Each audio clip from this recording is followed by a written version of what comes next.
think the most surprising thing we came across was actually the level of memory response for AR. So we look at activity in different parts of the brain, and we anticipated going to the research that you'd see really high levels of visual engagement, because people's eyes are what's taking this in, and we thought we'd get quite a strong emotional response. But for those things are still transient. They're important responses, but they don't necessarily mean that people will remember what they've seen or act on it afterwards. So the most important thing we look at for that is what we call memory encoding. We're measuring what the brain is sending down to store into memory as it's going through experience.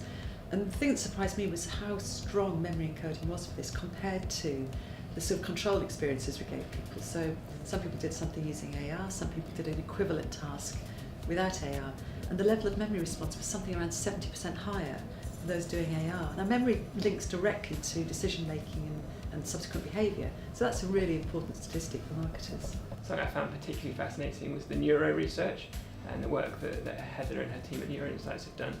It was something we kind of thought that we knew, but we didn't have any science to back it up. Kind of, I almost breathed a sigh of relief when I saw those results, because it shows that what we've been doing for all these years is having a really positive impact from a neurological point of view as well.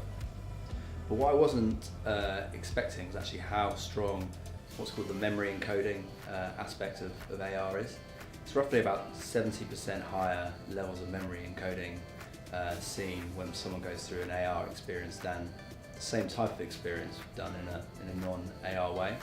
And that's really important, because it means that in brand communication terms, when people interact with something through AR, there's a much greater chance of them remembering it, having strong associations with the brand, than if they do the same type of activity through a non-AR